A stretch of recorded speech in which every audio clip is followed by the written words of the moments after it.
basic innovation that we are talking is how do we use water and electricity, both of which are abundant, fortunately abundant to us, and use this two component to kill viruses or any microbes. So how do we make a new sanitization technique or sanitization tool using water and electricity?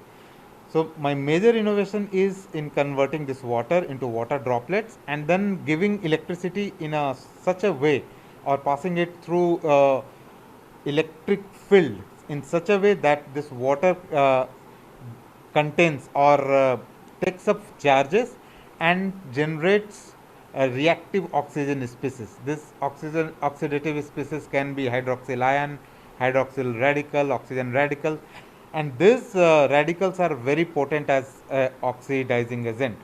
So now this small droplets can fly, and now once they come in contact with the microbe, let's say viruses, then it can inactivate it. The way it inactivate is like if you talk about coronavirus has an envelope made up of lipids, which is fat, and proteins.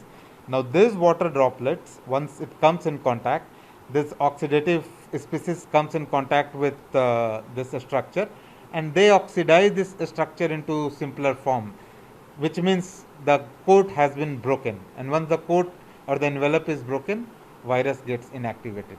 This has been certified by a NABL certified lab, a government approved lab called Institute of Industrial Research and Toxicology. So where the work has been done on especially selected bacteria which are more hardy than viruses, and there it has been shown that this bacteria is completely killed by our technology. The safety study has been done and it has been found completely safe on human beings.